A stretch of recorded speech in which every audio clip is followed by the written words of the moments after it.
Magandang araw mga tol, Uyod Boxing Fanatics nga pala. So sa video na ito ay pag-uusapan natin itong trending ngayon na kakatapos lang na laban ng ating pambato, The Nightmare, Marlon Tapales kontra nga dito kay Naoya Inoue, The Monster of Japan.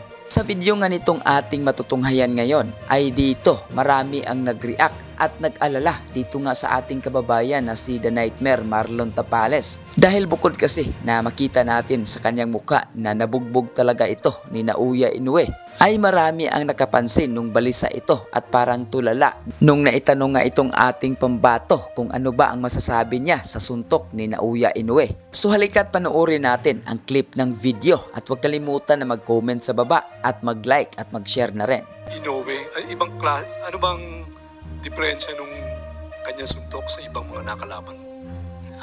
Of course, magaling si Naoya Inoue at saka mabilis. Although hindi ko pa nakita yung laban, so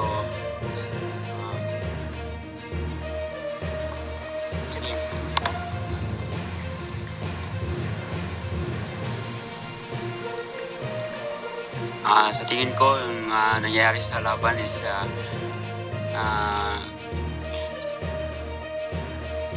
mabilis talaga si Inoue, so hindi ko masabayan. Yeah. Ginawa ko talaga lahat para manalo sa laban. So I think I did my best to perform in the ring. So ginawa ko lahat, yung training namin, yung sakripisyo ng team, buong team. Tsaka nakasalalay yung dalawang belt ko na kaya ko ding bitawan. Pero nangyari yung pwedeng mangyari.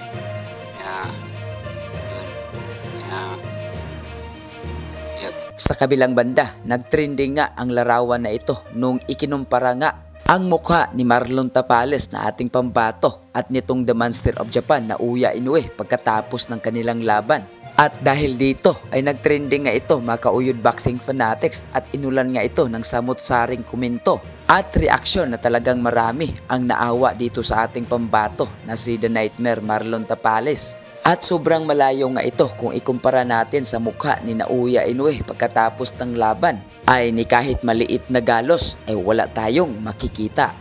So ano ang masasabi mo sa video na ito? Paki-comment sa baba mga ka-Uyod Boxing Fanatics ng ating mapupusuan at huwag kalimutan na mag-subscribe dito lang sa Uyod Boxing Fanatics.